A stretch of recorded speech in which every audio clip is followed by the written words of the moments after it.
அனைவருக்கும் அதியமான் குழுமத்தின் வணக்கம். டிஎன்பிஎஸ்சிலேருந்து குரூப் 1க்கான நோட்டிஃபிகேஷன் அனௌன்ஸ்மெண்ட் வந்திருக்கு. ஸோ எக்ஸாம் அப்ளிகேஷன் வந்து 21/7/2022 இன்னையிலிருந்து பார்த்தீங்க அப்படின்னா இந்த எக்ஸாமுக்கு நீங்கள் அப்ளை பண்ண ஆரம்பிச்சுக்கலாம். ஓகேங்களா? ஸோ ரொம்ப முக்கியமான அப்டேட். எக்ஸாமோட நோட்டிஃபிகேஷன் நமக்கு வந்து கொடுத்துட்டாங்க. போன மாதமே வர வேண்டிய நோட்டிஃபிகேஷன், பட் இந்த மந்த்து தான் வந்து கொடுத்துருக்காங்க. ஓகேங்களா? ஸோ எழுத்து தேர்வுக்கு வந்து நீங்கள் எப்போ வரைக்கும் அப்ளிகேஷன் ஃபில் பண்ண முடியும் அப்படின்னு பார்த்தீங்கன்னா 22/8, அதாவது நெக்ஸ்ட் மந்த்து 22ஆம் தேதி வரைக்கும் நீங்கள் இந்த அப்ளிகேஷனை ஃபில் பண்ணலாம். 1 மந்த் டைம் இருக்குது அப்ளிகேஷன் ப்ராசஸ் வந்து கம்ப்ளீட் ஆகிறதுக்கு. அதுக்குள்ளே நீங்கள் ஆன்லைனில் நம்ம அப்ளிகேஷனை ஃபில் பண்ணிக்கலாம். சரிங்களா? ஸோ வேறு என்ன முக்கியமான டீடைல்ஸ் அப்படின்னு பார்க்கும்போது, ஒன் டைம் ரெஜிஸ்ட்ரேஷன் இருக்கணும். ஏற்கனவே குரூப் 2 குரூப் 4 அப்ளை பண்ணியிருந்தீங்க அப்படின்னா ஓகே, நோ ப்ராப்ளம், அதை வச்சுட்டு நீங்கள் அப்ளை பண்ணிக்கலாம். ஓகேங்களா? என்னென்ன வேகன்சிஸ்லாம் இருக்குது அப்படிங்கிறத பார்க்கலாம். ஒருவேளை உங்களுக்கு ஒன் டைம் ரெஜிஸ்ட்ரேஷன் இல்லை அப்படின்னா இந்த ஓடிஆரை புதுசாக இப்போ தான் காலேஜ் முடிச்சவங்க அப்படின்னா அதெல்லாம் பண்ணுங்கள். ஏற்கனவே அதெல்லாம் எப்படி பண்ணணும் அப்படிங்கிற டீட்டெயில்ஸ் கொடுத்துருப்பாங்க. ஏதாவது டவுட் இருந்தால் கால் பண்ணி கேட்டுக்கோங்க. சரிங்களா? இல்லை டிஎன்பிஎஸ்சிலேயே இன்ஸ்ட்ரக்ஷன்ஸ் வந்து கொடுத்துருப்பாங்க. அதை கொஞ்சம் ஒரு வாட்டி செக் பண்ணுங்கள். சரி, வேகன்சிஸ் டீட்டெயில்ஸ் பற்றி பார்க்கும்போது டெப்டி கலெக்டர், துணை ஆட்சியர் பணியிடம் வந்து பார்த்தீங்க அப்படின்னா 18 காலியிடங்கள் இருக்குது டெப்டி கலெக்டருக்கு. சரிங்களா? அப்புறம் துணை காவல் கண்காணிப்பாளர், டெபுட்டி சூப்பரிண்டென்ட் ஆஃப் போலீஸ் அப்படின்னு சொல்லிட்டு அதில் 26 காலியிடங்கள் இருக்குது. ஓகேங்களா? உதவி ஆணையர் வணிக வரித்துறையில், அசிஸ்டன்ட் கமிஷனர் கமர்ஷியல் டாக்ஸ் வணிக வரித்துறை இருக்குல்ல, அதில் வந்து 25 காலியிடங்கள் இருக்குது. அப்புறம் கூட்டுறவு சங்கங்களுடைய துணை பதிவாளர் அப்படின்னு சொல்லிட்டு ஒரு போஸ்ட், டெபுட்டி ரெஜிஸ்ட்ரார் கோஆபரேட்டிவ் சொசைட்டிஸில், அதில் வந்து 13 வேக்கண்ட் இருக்குது. அப்புறம் உதவி இயக்குனர் அப்படிங்கிறது assistant director of rural development இங்கே கொடுத்துருக்காங்களா, ஊரக வளர்ச்சித்துறை ரூரல் டெவலப்மெண்ட்டில் ஒரு 7 போஸ்ட் இருக்குது. மாவட்ட வேலைவாய்ப்பு அலுவலர், டிஸ்ட்ரிக்ட் எம்ப்ளாய்மெண்ட் ஆஃபீஸர் இருக்கார் இல்லையா, அது வந்து பார்த்தீங்க அப்படின்னா ஒரு 3 காலியிடங்கள் இருக்குது. மொத்தமாக எத்தனை பணியிடங்கள் அப்படின்னு பார்க்கும்போது 92 பணியிடங்கள் இப்போ நமக்கு இந்த குரூப் 1 லெவல் போஸ்டிங்கில் அப்டேட் பண்ணியிருக்காங்க. சரிங்களா? ஓகே, ஸோ 92 போஸ்ட் அப்படிங்கிறது நல்ல போஸ்ட் தான். சரி, எப்போ வந்து ப்ராசஸ் வந்து ஸ்டார்ட் ஆக போகுது அப்படின்னா, நான் சொன்ன மாதிரி இப்போது ஜூலை 21ஆம் தேதியிலிருந்து உங்களுக்கு ஆகஸ்ட் 22ஆம் தேதி வரைக்கும் அப்ளிகேஷன் ப்ராசஸே வந்து போயிட்டு இருக்க போகுது. சரியா? ஸோ அதில் எந்த மாற்றமும் இல்லை.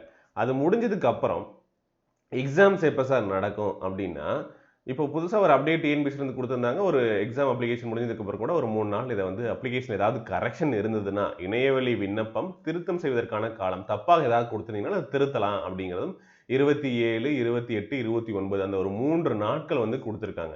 ஸோ அது வரைக்கும் கரெக்ஷனும் பண்ணிக்கலாம். முடிஞ்ச வரைக்கும் ஃபஸ்ட் டைம் அப்ளை பண்ணும் போதே ப்ராப்பராக எந்த மிஸ்டேக்ஸும் இல்லாமல் அப்ளை பண்ணிட்டீங்கன்னா உங்களுக்கு ஒரு பிரச்சனையும் இல்லை. சரியா? ஸோ நம்மளுடைய ப்ரிலிமினரி எக்ஸாமினேஷன் அப்படின்னு சொல்லக்கூடிய முதல் நிலை தேர்வு எப்பொழுது நடைபெறும் அப்படின்னா 30/10/2022 கொடுத்துருக்காங்களா. ஸோ இன்னையிலிருந்து கணக்கு எடுத்துக்கிட்டிங்கன்னா கூட ஒரு 100 டேஸ் வந்து உங்களுக்கு இருக்குது. சரியா? உங்களுக்கு வந்து அக்டோபர் ஃபுல்லாக இருக்குது. சரிங்களா? ஆகஸ்ட் ஃபுல்லாக இருக்குது, செப்டம்பர் ஃபுல்லாக இருக்குது, அப்புறம் இந்த மந்தில் ஒரு 10 நாள் இருக்குது. சரியா? மொத்தம் வந்து 100 நாள் வந்து கையில் இருக்குது. ஒருவேளை நீங்கள் வந்து குரூப் 4 முடிச்சுட்டு நான் வந்து ஸ்டார்ட் பண்ணுறேன் சார் அப்படின்னா கூட, குரூப் 4 முடிச்சுட்டுனா கூட உங்களுக்கு வந்து 100 டேஸ், ஒரு 95 டேஸ் வந்து பார்த்தீங்க அப்படின்னா டைம் தாராளமாக இருக்குது. ஓகேங்களா? ஸோ இது போதுமா? ஏற்கனவே படிச்சுட்டு இருக்கவங்களுக்கு இது தாராளமாக போதும். நல்லா ரிவைஸ் பண்ணிக்கலாம். ஜிஎஸ் மட்டும்தான் இப்போ. சரிங்களா? ஜிஎஸ் மட்டும்தான். ஏற்கனவே மிஸ் பண்ணவங்களுக்கு இது ஒரு நல்ல ஆப்பர்ச்சுனிட்டிஸ். இதை எழுதலாம். ஓகேங்களா? நல்லா ரிவைஸ் பண்ணோம் அப்படின்னா ப்ரிலிமினரி எக்ஸாமினேஷனை கிளியர் பண்ணிடலாம். சரிங்களா? இது நீங்களே உட்காந்து படித்தா கூட ப்ரிலிமினரி எக்ஸாமினேஷனை கிளியர் பண்ண முடியும். கரெக்டாக செலக்டிவான சப்ஜெக்ட்ஸை செலக்ட் பண்ணி பண்ணலாம். ஓகேங்களா? ரைட். இப்போ வந்து எக்ஸாமோட ப்ராசஸ் உங்களுக்கு தெரிஞ்சது. ஓகே, ஸோ இந்த ரிசல்ட் எப்போ கொடுக்க போகிறாங்க, அதுக்கப்புறம் வந்து பார்த்தீங்கன்னா மெயின் எக்ஸாமினேஷன் எப்போ நடக்க போகுது, அதுக்கான ரிசல்ட் எப்போ நடக்கும் அப்படிங்கிற டேட் எல்லாமே உங்களுக்கு இது இறுதியில் கொடுத்துருப்பாங்க. ஸோ பார்த்தீங்கன்னா தெரியும். ஓகேங்களா? அதாவது அப்ளிகேஷன் 22ஓட முடிஞ்சது. அதுக்கப்புறம் முதல்நிலை எழுத்து தேர்வு உங்களுக்கு வந்து அக்டோபர் 30ஆம் தேதி எக்ஸாமு. சரியா? ஸோ அதே மாதிரி டிசம்பரில் உங்களுக்கு ப்ரிலிமினரி எக்ஸாமினேஷனோட ரிசல்ட் வந்துடும். அடுத்த மாதம் மார்ச் மாதம் உங்களுக்கு வந்து மெயின் எக்ஸாமினேஷன் நடக்க போகுது. அடுத்த ஜூலையில் உங்களுக்கு மெயின்ஸோட ரிசல்ட் வந்து ரிலீஸ் ஆக போகுது. ஓகேங்களா? அடுத்து இன்டர்வியூ இதெல்லாமே வந்து பார்த்தீங்க, கவுன்சிலிங் இது எல்லாமே வந்து பார்த்தீங்க அப்படின்னா ஆகஸ்ட்டில் உங்களுக்கு கம்ப்ளீட் ஆகிடும். ஸோ நெக்ஸ்ட் இயர் நீங்கள் கரெக்டாக 1 இயர் வந்து பார்த்தீங்கன்னா இந்த எக்ஸாமுக்காக ஸ்பெண்ட் பண்ணணும். ஒரு ப்ராப்பராக 1 இயர் ஸ்பெண்ட் பண்ணுறதுக்கு ரெடியாக இருக்கேன் சார் அப்படிங்கிறவங்க தாராளமாக இந்த எக்ஸாமினேஷனை ஸ்டார்ட் பண்ணலாம். அண்ட் முக்கியமாக அந்த ஃபஸ்ட்டு 90 டேஸை வந்து ப்ராப்பராக பிளான் பண்ணீங்க அப்படின்னா இந்த ப்ரிலிமினரி எக்ஸாமினேஷனை கிளியர் பண்ணிவிட்டு மெயின்ஸ் அப்படின்னு சொல்லிட்டு அடுத்தடுத்த ஸ்டேஜுக்கு நீங்கள் வந்து போகலாம். ஸோ படிக்கலாம். நெக்ஸ்ட் இயர் நீங்கள் வந்து குரூப் 1 ஆஃபீஸர் ஆகிறதுக்கான வாழ்த்துக்கள். கண்டிப்பாக முடியும். ட்ரை பண்ணுங்கள். அண்ட் தொடர்ந்து படிக்கிறவங்க பாதி தூரம் வந்துட்டீங்க அப்படிங்கிறத மனசில் வச்சுக்கோங்க. ஆப்பர்ச்சுனிட்டிஸ் உங்களுக்கு வேக்கன்சிஸ் நோட்டிஃபிகேஷன் அப்படிங்கிறது வந்துக்கிட்டே தான் இருக்குது. ஸோ நீங்கள் ப்ராப்பராக அதை யூஸ் பண்ணி படித்து எக்ஸாம்ஸை கிளியர் பண்ணுறது மட்டும்தான் உங்கள் கையில் இருக்குது. விட்டுறாதீங்க, தொடர்ந்து படிங்க. ஓகே, ஸோ இதுக்கான சிலபஸ் பேட்டர்ன் சரி ஓகே. முதல்ல வந்து ஏஜ் தகுதிகள் அப்படின்னு பார்த்துருவோம். வயது வரம்பு அப்படின்னு சொல்லும்போது எல்லாருக்குமே ஒரு வேளை நீங்கள் இப்போ தான் வந்து சார் காலேஜ் முடிச்சிருக்கேன், எனக்கு ஏஜ் லிமிட் பற்றிலாம் தெரியாதுன்னா இங்கே மினிமம் ஏஜ் லிமிட் அப்படின்னு சொல்லி கொடுத்துருக்காங்களா, குறைந்தபட்ச வயது வரம்பு அப்படின்னு சொல்லிட்டு இருக்கு. சரிங்களா, மினிமம் ஏஜ் அப்படின்னு சொல்லுவாங்க.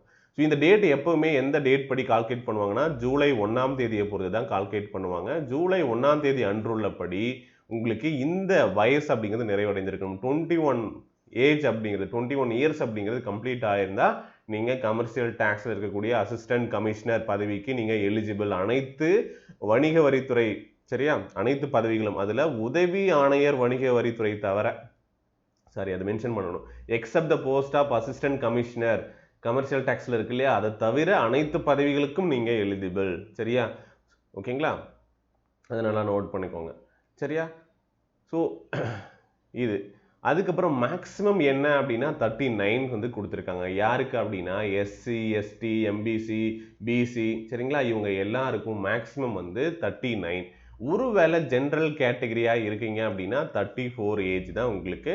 ஓகேங்களா, அதே மாதிரி பட்டம் பெற்ற விண்ணப்பதாரர்கள் இது எல்லாமே வந்து டிகிரி ஸ்டாண்டர்ட் தான். ஸோ அதனால் இதுதான் உங்களுக்கு வந்து எஜுகேஷன் ஏஜ் லிமிட்டாக இருக்க போகுது. ஓகேங்களா, ஸோ அதில் கூடுதலாக ஃபார் அப்ளிகன்ஸ் வந்து பிஎல் டிகிரி எனி யூனிவர்சிட்டியில் நீங்கள் வந்து யூஜிசியில் என்ன பண்ணியிருக்கணும், ஒரு பிஎல் பட்டம் பெற்ற விண்ணப்பதாரர்களாக இருந்தால் உங்களுக்கு 40 இயர்ஸ் 1 இயர் கூடுதலாக வந்து கிடைக்குது.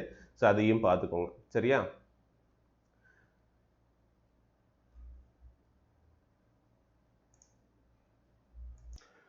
லாஸ்ட் இயர் வந்து பார்த்தீங்க அப்படின்னா இந்த ஏஜ் லிமிட் 37, 32 அப்படின்ட்டு இருந்திருக்கும். ஸோ இப்போ வந்து 2 இயர்ஸ் வந்து உங்களுக்கு அந்த ரிலாக்ஸேஷன் கொடுத்துருக்கிறதுனால இன்னொரு நல்ல ஆப்பர்ச்சுனிட்டிஸ் லாக்டவுன்னால ஸோ நமக்கு வந்து உச்ச வயது வரம்பு 2 ஆண்டுகள் உயர்த்தப்பட்டிருக்கு. ஓகேங்களா, ஸோ அதனால் அந்த டைம் ஏஜ் இருக்கிறவங்க இந்த இதை வந்து யூஸ் பண்ணி படித்து எழுதிக்கோங்க. ஓகேங்களா, சரி. ஸோ மற்ற டீட்டெயில்டு நோட்டிஃபிகேஷன் எல்லாமே நீங்கள் வந்து பார்க்கலாம். ஓகே, ஸோ அடுத்த ஒரு முக்கியமான ஒரு இன்ஸ்ட்ரக்ஷன்ஸும் வந்து பார்த்தீங்க அப்படின்னா இங்கே மென்ஷன் பண்ணியிருக்காங்க. என்ன அப்படின்னா degree, okay, applicants should possess a degree of any universities incorporated by an act of central or state legislature in India or any other educational institution established by the act of parliament or declared to be deemed as a university under section 3 University Grants Commission Act. So இதிலிருந்து approve பண்ண யூனிவர்சிட்டியிலிருந்து கல்வி தகுதி அந்த நீங்கள் கல்வி தகுதி பெற்றிருக்க வேண்டும். ஸோ இந்த எஜுகேஷன் குவாலிஃபிகேஷன் எப்படி அப்படின்னா, சார் நான் இப்போ தான் எழுதியிருக்கேன், ரிசல்ட் வந்திருக்கு, நான் வந்து அப்ளை பண்ணலாமா அப்படின்னா 21/7/2022 ஓகே மென்ஷன் பண்ணியிருக்காங்களா, இந்த டேட் படி உங்களுக்கு இந்த எஜுகேஷன் குவாலிஃபிகேஷன் அப்படிங்கிறது இருக்கணும். ஓகே, எஜுகேஷன் குவாலிஃபிகேஷன் அப்படிங்கிறது இருக்கணும். சார் நான் எக்ஸாமுக்கு அப்ளை பண்ணலாமா அப்படின்னா தாராளமாக அப்ளை பண்ணலாம். ஃபைனல் இயர் முடிச்சிருக்கீங்க, ரிசல்ட் வரல சார் அப்படின்னாலும் நீங்கள் அப்ளை பண்ணலாம். பட் மெயின் எக்ஸாமினேஷன் வரும்போது இல்லையா, அப்போ உங்களுக்கான ப்ராப்பரான சர்டிஃபிகேட்ஸ் எல்லாமே அப்லோட் பண்ண சொல்லுவாங்க. சரியா, என்ன குவாலிஃபிகேஷன் அப்படின்னு பாருங்கள். ப்ரிஃபரன்ஷியல் குவாலிஃபிகேஷன் என்ன கொடுத்துருக்காங்க ஒவ்வொரு போஸ்ட்டுக்கும்.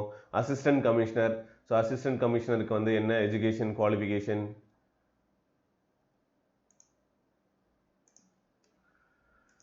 ஃபர்ஸ்ட் ப்ரிஃபரன்ஸில் டிகிரி போத் இன் காமர்ஸ் இல்லை லா ரெண்டுலேயுமே வந்து முடிச்சிருக்கீங்க அப்படின்னா அதுக்கான ஃபர்ஸ்ட் ப்ரிஃபரன்ஸ் கொடுப்பாங்க.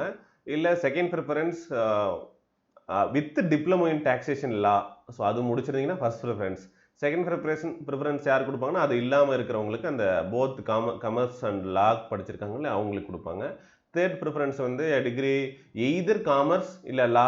சரியா, ஓகே, அது கூட டிப்ளமோ டாக்ஸேஷன் படிச்சிருந்தீங்கன்னா அதுக்கு தேர்ட் ப்ரிஃபரன்ஸ். ஸோ 2 டிகிரியும் முடிச்சு உங்களுக்கு வந்து டிப்ளமோ படிச்சிருந்தீங்க அப்படின்னா ஃபர்ஸ்ட் ப்ரிஃபரன்ஸ் அந்த மாதிரி தான் இருக்கும். ஓகேங்களா, டிஸ்ட்ரிக்ட் எம்ப்ளாய்மெண்ட் ஆஃபீஸர்னா நீங்கள் எக்கனாமிக்ஸோ education sociology statistics psychology so எதில் வந்து பார்த்தீங்க அப்படின்னா கிராஜுவேட் முடிச்சிருக்கீங்களோ ஸோ அதில் வந்து பார்த்தீங்க அப்படின்னா உங்களுக்கு அந்த ப்ரிஃபரன்ஸ் வந்து கொடுக்க போகிறாங்க. சரியா, ஓகே, இவங்களுக்கெல்லாம் வந்து ஃபர்ஸ்ட் ப்ரிஃபரன்ஸ் வந்து கொடுக்க போகிறாங்க. சரியா? சரி, அடுத்து assistant director of rural development department இருக்கு இல்லையா? ஸோ இதில் வந்து post graduate degree in rural service Gandhigram rural institute மதுரையில் இருக்குது. ஸோ அதில் முடிக்கிறவங்களுக்கும், அதே போல் post graduate degree in diploma in extension இல்லை post graduate degree or diploma in sociology, so இதில் முடிக்கிறவங்களுக்கு வந்து பார்த்திங்கன்னா அந்த ப்ரிஃபரன்ஸ் வந்து கொடுக்க போகிறாங்க. சரியா? ஸோ இதுதான் வந்து எஜுகேஷன் பற்றி கொடுத்துருக்காங்க. ஸோ முதன்மை தேர்வுக்கு அனுமதிக்கப்படக்கூடிய விண்ணப்பதாரர்கள் வந்து உங்களுக்கு ஏதாவது நீங்கள் முன்னுரிமை கல்வி தகுதியினுடைய அடிப்படையில் முன்னுரிமை கேட்குறீங்க அப்படின்னா, சரியா, அதற்கான ப்ராப்பரான சர்டிஃபிகேட்ஸ் இருக்கணும். அப்போது வந்து உங்களை அப்லோட் பண்ண சொல்லுவாங்க. ஸோ அதை நீங்கள் அப்லோட் பண்ணணும். சரியா? உரிய நேரத்தில் பதிவேற்றம் செய்ய வேண்டும். சரிங்களா? அதை நோட் பண்ணிக்கோங்க. ஸோ அதே மாதிரி நீங்கள் என்ன மாதிரியான எஜுகேஷன் குவாலிஃபிகேஷன் கம்ப்ளீட் பண்ணியிருக்கணும் அப்படின்னா, 10ஆம் வகுப்பு 12ஆம் வகுப்பு ஒரு பட்டய படிப்பு அல்லது இணை கல்வி தகுதி. ஓகேங்களா? சரி, இது வந்து பட்டய படிப்பு 12th ஆர் டிப்ளமோ. சரிங்களா? 12th R diploma படிச்சிருக்கலாம். டிப்ளமோ இல்லைனா அதுக்கு ஈக்குவலண்ட்டான ஒரு எஜுகேஷன் குவாலிஃபிகேஷன் முடிச்சிருக்கணும். ஓகே, அதாவது 10th +2க்கு பதிலாக 10th முடிச்சு டிப்ளமோ படித்தாலும் ஓகே, இல்லை அதுக்கு ஈக்குவலான ஒரு குவாலிஃபிகேஷன் முடித்தாலும் சரி, அதுக்கப்புறம் ஒரு டிகிரி, இந்த ஆர்டரில் நீங்கள் படிச்சிருக்கணும். ஓகேவா? ஸோ நான் முன்னாடியே சொன்ன மாதிரி இறுதியாண்டு பட்டப்படிப்பு தேர்வு எழுதியவர்களும் சரியா இந்த பணிக்கு விண்ணப்பிக்கலாம். ஸோ இந்த டவுட் வேண்டாம். ஸோ நான் ஃபைனல் இயர் முடிச்சிருக்கேன், ஸோ அப்ளை பண்ணலாமான்னா தாராளமாக அப்ளை பண்ணலாம். நீங்கள் என்ன பண்ணுவீங்க, ஒரு வேளை மெயின் எக்ஸாமினேஷனுக்கு செலக்ட் ஆகும்போது உங்கள் பட்டப்படிப்பு முடிஞ்சிருக்கான சான்றிதழ்களை தேர்வாணையம் கேட்கும்போது பதிவேற்றம் செய்ய வேண்டும். சரியா? இவ்வளோதான். இது ஒரு ரூல்ஸ் மட்டும்தான். ஒரு வேளை நீங்கள் வந்து அந்த சர்டிஃபிகேட்ஸ் தரல அப்படின்னா நீங்கள் வந்து எக்ஸாம்ஸ் எழுதுறதுக்காக அலோவ் பண்ண மாட்டாங்க. அவ்வளோதான். சரியா? ஓகே, ஸோ இது வந்து ஒரு ரூல்ஸ், அவ்வளோதான். ஸோ மற்றபடி எல்லாருமே வந்து அப்ளை பண்ணலாம். ஓகே, ஸோ வேறு என்ன முக்கியமான அப்டேட் இருக்குது அப்படின்னா, சில மெடிக்கல் அண்ட் ஃபிசிக்கல் இதெல்லாம் கொடுத்துருக்காங்க, செக் பண்ணி பாருங்கள். ஓகே, ஸோ எக்ஸாம் ஃபீஸ் கட்ட வேண்டாம் அப்படின்னா நிறைய இன்ஸ்ட்ரக்ஷன் கொடுத்துருப்பாங்க. ஆஸ் யூஷுவல் இருக்கிறதா நமக்கு. பாருங்கள், எக்ஸாம் பேட்டர்னுக்கு வருவோம். எக்ஸாம் பேட்டர்ன் வந்து நமக்கு பொது அறிவு ப்ளஸ் உங்களுக்கு வந்து இது எல்லாமே டிகிரி ஸ்டாண்டர்ட். ஸோ இது வந்து ஒரு டிகிரி லெவல் எக்ஸாமினேஷன் அப்படிங்கிறதுனால இதற்கான பேட்டர்னும் வந்து டிகிரியில் தான் இருக்கும். Okay, so GS general studies இருக்கு இல்லையா, ஜென்ரல் ஸ்டடீஸும் ஆப்டிடியூட், சரியா, ஆப்டிடியூடும் சேர்ந்து உங்களுக்கு 3 hours எக்ஸாம்ஸு 300 மார்க்ஸ். ஸோ உங்களுக்கு வந்து மொத்தமாக 200 கொஸ்டின்ஸ் இருக்க போகுது. ஓகேங்களா? இதெல்லாம் மினிமம் மார்க், இதெல்லாம் கன்சிடர் பண்ணாதீங்க. டாப் ஸ்கோர் யார் எடுக்கிறாங்களோ அதுபடி கட் ஆஃப் வச்சு என்ன பண்ண போகிறாங்க, மெயின் எக்ஸாமினேஷனுக்கு கூப்பிட போகிறாங்க. சரியா? ஸோ இது ப்ராசஸ். அது முடிஞ்சதுக்கப்புறம் வந்து பார்த்தீங்கன்னா நமக்கு மெயின்ஸில் வந்து பார்த்தீங்க முதன்மை தேர்வில் கட்டாய தமிழ் மொழி உங்களுக்கு தகுதித்தாள் இருக்கும். சரிங்களா? இது வந்து 10ஆம் வகுப்பு தரத்தில் தான் இருக்க போகுது. ரொம்ப ஒரு 10th லெவல் உங்களுக்கு வந்து ஒரு டிஸ்கிரிப்டிவ் டைப்பில் வந்து அது எலிஜிபிலிட்டி டெஸ்ட் இருக்க போகுது. ஸோ ப்ரிலிம்ஸை பொறுத்த வரைக்கும் மேக்ஸும் ஜிஎஸ் மட்டும்தான். ஸோ அதை நல்லா தெரிஞ்சுக்கோங்க, ஈஸியாக ப்ரிலிம்ஸ் கிளியர் பண்ணிக்கலாம். ஓகே, ஸோ அதுக்கப்புறம் நம்மளுடைய டிஸ்கிரிப்டிவ் பேப்பராக இருக்கக்கூடிய இங்கே வந்து பார்த்திங்க அப்படின்னா தாள் 2, 3, 4, அதுக்கப்புறம் உங்களுக்கு வந்து இன்டர்வியூ. ஸோ இதுதான் ப்ராசஸ். மொத்தமாக வந்து 850 மார்க்குக்கு வந்து நடக்க போகுது. ஸோ இதில் எவ்வளோ மார்க் டோட்டலாக வாங்குறீங்களோ ஸோ அதை பொறுத்து தான் ரேங்க் லிஸ்ட், அதை பொறுத்து தான் போஸ்டிங் வந்து உங்களுக்கு கொடுக்க போகிறாங்க. சரியா? ஸோ அதே மாதிரி ப்ரிலிம்ஸ் உங்களுக்கு வந்து எக்ஸாம்ஸ் நடக்க போகுது இல்லையா, முதல்நிலை மற்றும் முதன்மை எழுத்து தேர்வுக்கான பொது அறிவு குறித்த கேள்விகள் தமிழ் மற்றும் ஆங்கிலம் ரெண்டுலையுமே இருக்கும். முதல்நிலை மற்றும் முதன்மை ப்ரிலிம்ஸ் அண்ட் மெயின்ஸில் ஜிஎஸ்க்கான written examination question paper Tamil and English ரெண்டுலையுமே இருக்கும். சரிங்களா? ஓகே, இது நல்லா தெரிஞ்சுக்கோங்க. அண்ட் நம்மளுடைய மெயின்ஸ் பேப்பர் இருக்கு இல்லையா, மெயின்ஸில் தாள் 1 என்னது, தமிழ் பேப்பர், கட்டாய பேப்பர் இருக்கு இல்லையா, தமிழ் உங்களுக்கு எலிஜிபிலிட்டி டெஸ்ட் இருக்கு இல்லையா. ஸோ அது வந்து பார்த்தீங்க அப்படின்னா குறைஞ்சபட்சம் நீங்கள் 40% மார்க் வந்து, அதாவது 40 மதிப்பெண்கள் பெற்றிருந்தால் மட்டுமே நம்முடைய பேப்பர் 2, 3, 4 இது எல்லாத்தையும் வேலிடேட் பண்ணுவாங்க. சரியா? அது தெரிஞ்சுக்கோங்க. அதுதான் உங்களுடைய மெயின் மார்க்ஸ். ஸோ அப்போ அது வந்து நீங்கள் கண்டிப்பாக அந்த மினிமம் மார்க்ஸ் வந்து எடுக்கணும் அப்படிங்கிறது தான் இதில் இருக்கக்கூடிய ப்ராசஸ். ஓகே, ஸோ எப்படி தேர்வு செய்வாங்க அப்படிங்கிற டீட்டெயில்ஸை வந்து இங்கே கொடுத்துருக்காங்க. ஸ்டெப் பை ஸ்டெப் ப்ராசஸ் வந்து அப்டேட் பண்ணியிருக்காங்க. ஸோ அதையும் பார்த்துக்கலாம். ஸோ நீங்கள் விண்ணப்பதார முதன்மை எழுத்து தேர்வு எழுதுவீங்க.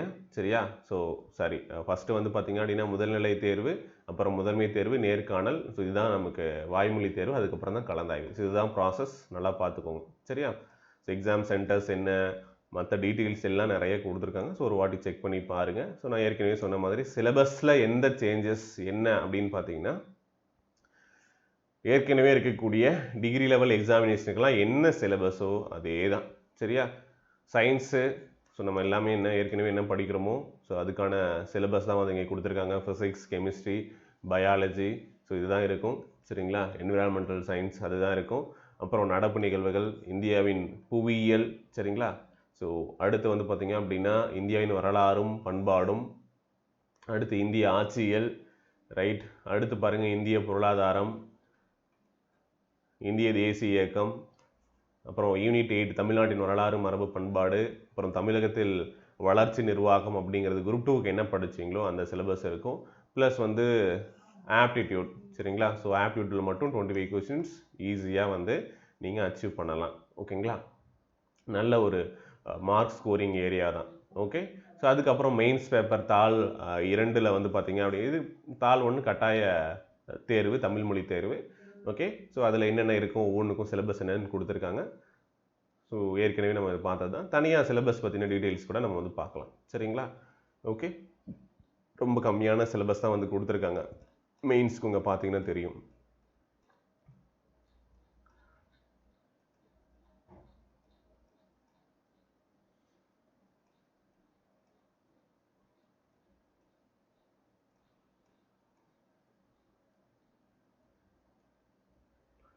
ஓகே. ஸோ எக்ஸாம்ஸ்க்கு அப்ளை பண்ணுறவங்க லாஸ்ட் இயரை விட இப்போ கொஞ்சம் அதிகமான வேக்கன்சிஸ் தான் உங்களுக்கு வந்து கொடுத்துருப்பாங்க. ஸோ அப்ளை பண்ணிக்கோங்க. ஏதாவது டவுட் இருந்ததுன்னா காண்டாக்ட் பண்ணுங்கள்.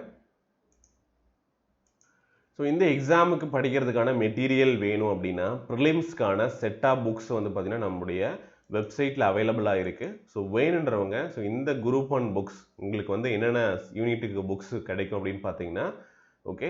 ஸோ இந்தியாவினுடைய வரலாறு பண்பாடு, இந்திய தேசிய இயக்கம், இந்திய ஆட்சியல், பொருளாதாரம், புவியியல், சயின்ஸில் உங்களுக்கு 3 புக்ஸ் வரும். யூனிட் 8ல் 2 புக்கு வரும். அப்புறம் தமிழகத்தில் வளர்ச்சி நிர்வாகத்தில் ஒரு புக். மொத்தம் வந்து பார்த்தீங்கன்னா 11 புக் இருக்கும். மேக்ஸும் வந்து பார்த்தீங்க அப்படின்னு அடுத்து ரெடி ஆகிடும். அதையும் நீங்கள் வந்து கலெக்ட் பண்ணிக்கலாம். ஸோ ப்ரிலிம்க்கான கம்ப்ளீட் மெட்டீரியல் உங்களுக்கு வந்து ரெடி ஆகிடும். ஸோ இதை வந்து நீங்கள் யூஸ் பண்ணிக்கலாம். ஓகே. ஸோ வேணுன்றவங்க ஆர்டர் பண்ணிக்கோங்க. இப்போ வந்து டெலிவரி வந்து பார்த்தீங்கன்னா ஃப்ரீயாக அவைலபிளாக இருக்குது. ஸோ நீங்கள் புக்குக்கான காஸ்ட் மட்டும் பே பண்ணிங்க அப்படின்னா 2-3 டேஸில் வந்து உங்களுக்கு புக்கு கைக்கு கிடைச்சிடும். ஓகே. ஏதாவது டீட்டெயில்ஸ் வேணும் அப்படின்னா கீழே ஸ்க்ரீனில் தெரியக்கூடிய நம்பர் 8681859181 அப்படிங்கிற நம்பருக்கு காண்டாக்ட் பண்ணுங்கள். ஓகே. தேங்க்யூ. இதுக்கான டீட்டெயில்ஸ் இந்த வெப்சைட்டில் ஆர்டர் பண்ணுறதுக்கான டீட்டெயில்ஸ் எல்லாமே டிஸ்கிரிப்ஷனில் கொடுக்குறேன். செக் பண்ணிக்கோங்க. தேங்க்யூ.